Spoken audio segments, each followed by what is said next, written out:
As an archaeologist, you're bound to occasionally come across a few things that leave you scratching your head. Usually, when you can't figure something out, you can turn to scientists for help.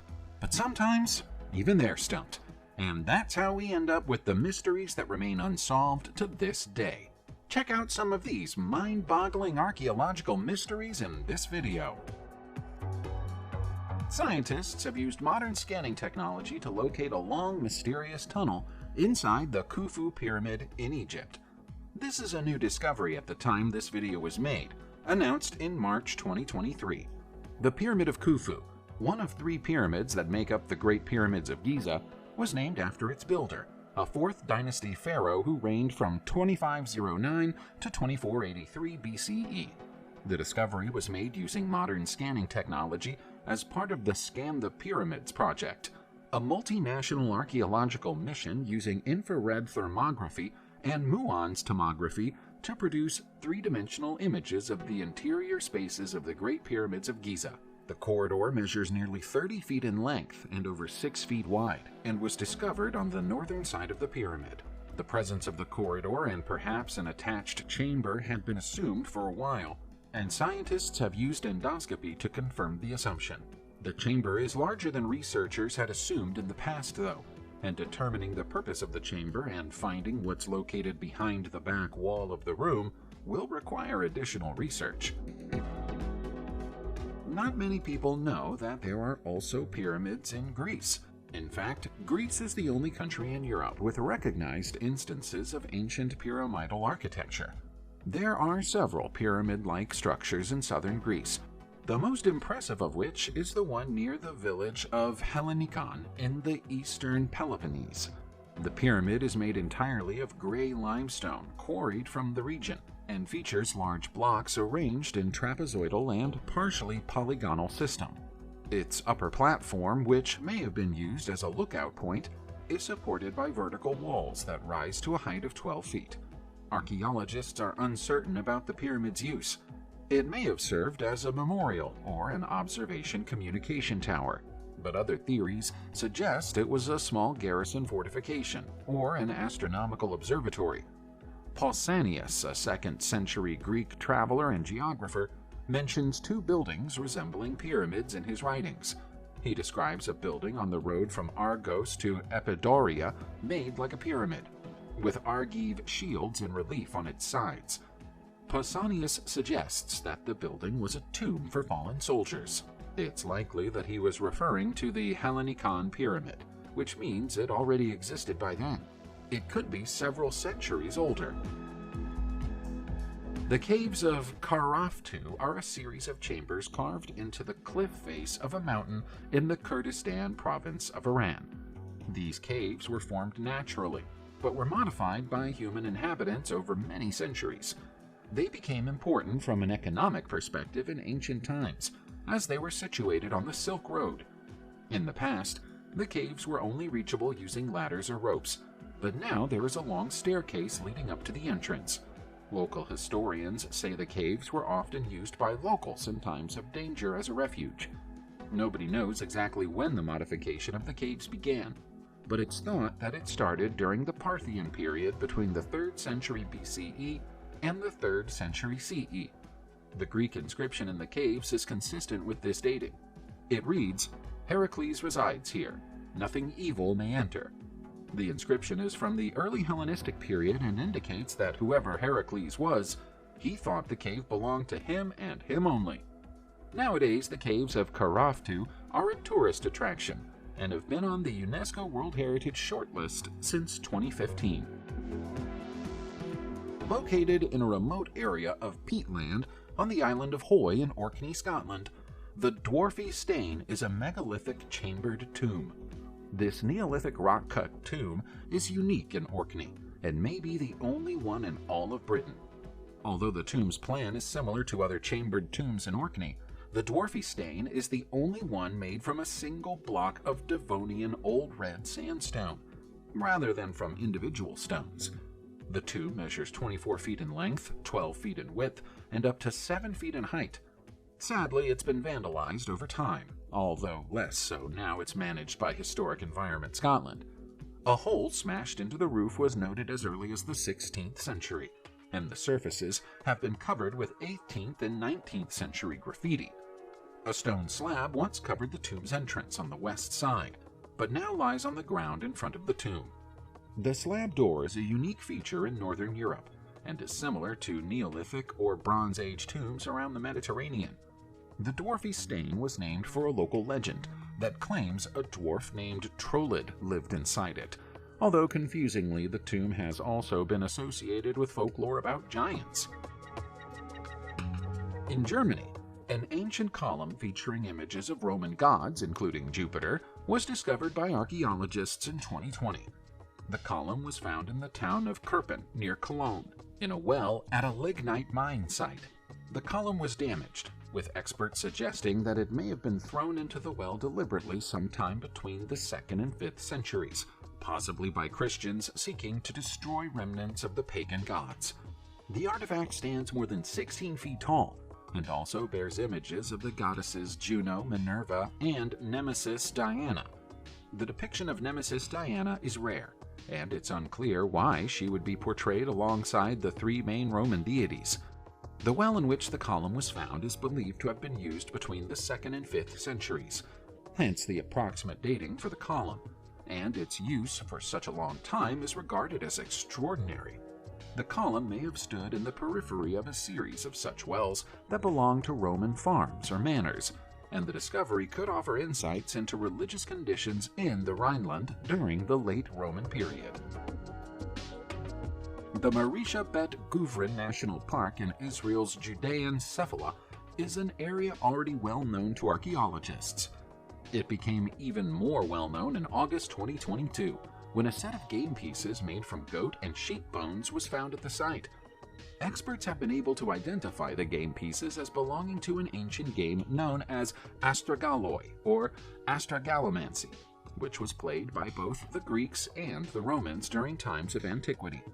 Some historians think the Romans might have picked it up from the Etruscans, but there isn't enough reliable evidence to support that idea. Nobody knows exactly how long ago the game was invented, but these pieces, known as oracle bones, were carved 2,300 years ago.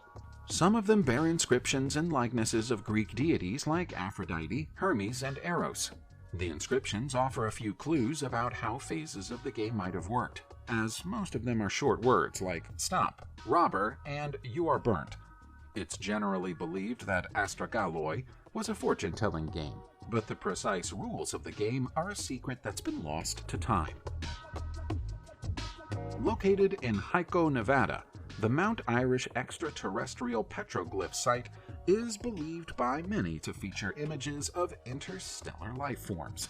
Situated near the famous extraterrestrial highway, the site includes petroglyphs of the Paranagat Man and a UFO, with no similar depictions of humanoid figures found elsewhere in the area. The UFO image resembles a classic flying saucer, with a round base and a dome on top. The meaning behind these petroglyphs remains a mystery, with some speculating that they depict extraterrestrial beings, while others suggest that they may simply be a result of people looking at them and seeing what they want to see. The location of the petroglyph site isn't far from Area 51, which could be significant. It's possible that interpretations of the glyphs are influenced by the connection between Area 51 and alien life, but it's equally possible that the glyphs are hoaxes perpetrated by people who wanted to create such a connection. The area surrounding Area 51 offers plenty of allegedly extraterrestrial-related places to visit, including the Black Mailbox, the ALE Inn, and the Alien Research Center. When you have a set of mysterious stone spheres in your local area, it makes sense to make a feature out of them. The residents of Point Arena in California knew exactly what the stones on Schooner Gulch State Beach reminded them of, and so they nicknamed it Bowling Ball Beach.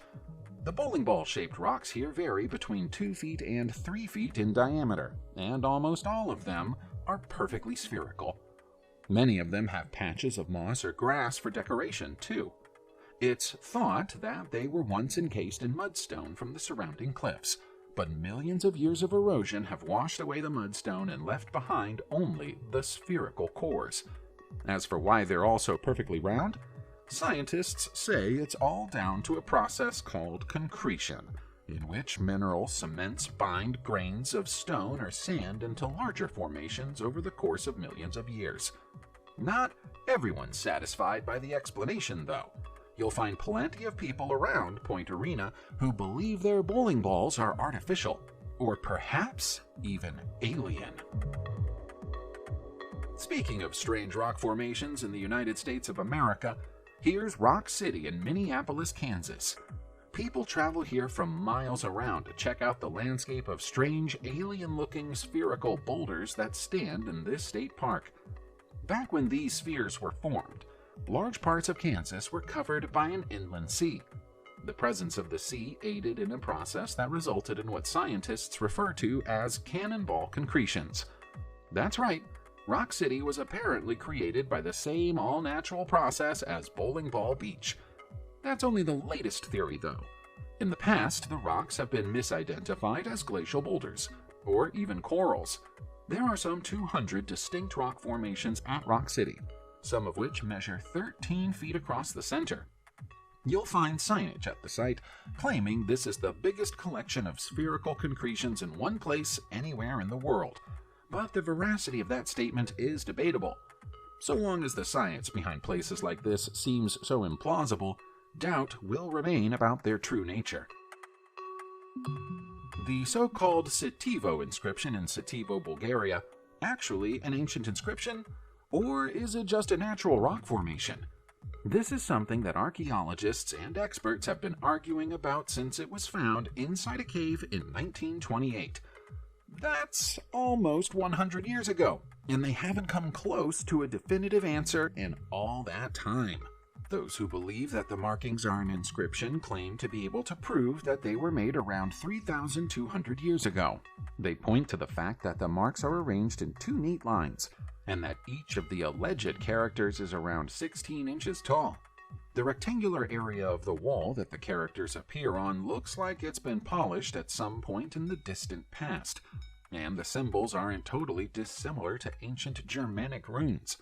Archaeologist Alexander Peeve, who found the inscriptions on that 1928 expedition, went to his grave believing the marks were created by human hands. The naysayers reject the evidence presented by the believers as flawed, and say these marks are nothing more than natural cracks in the rocky walls of the cave. Who do you believe? Ancient temples aren't difficult to find in Vietnam, but the vast and elaborate ruin of the Mai Son Temple in Doi Phu isn't like all the others.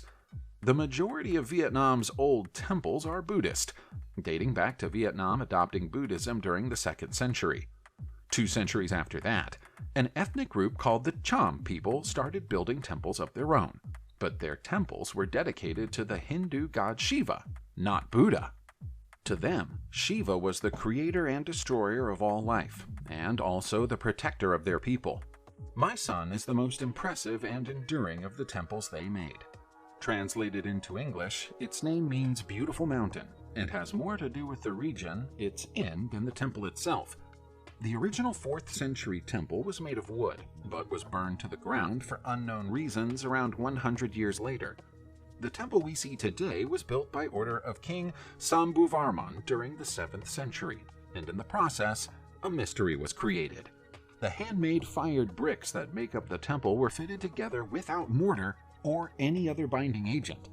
How is that possible for the people of the time? Your guess is as good as ours. Because we often underestimate the building capabilities of our ancestors, it comes as a surprise to most people to find out that human beings have been building artificial islands all over the planet for centuries.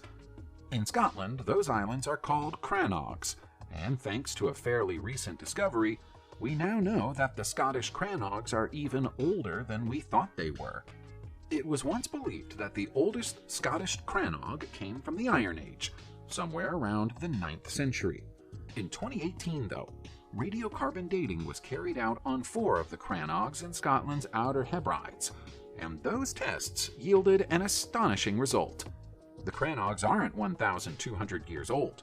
They're more like 5,500 years old. Making a Cranog isn't easy.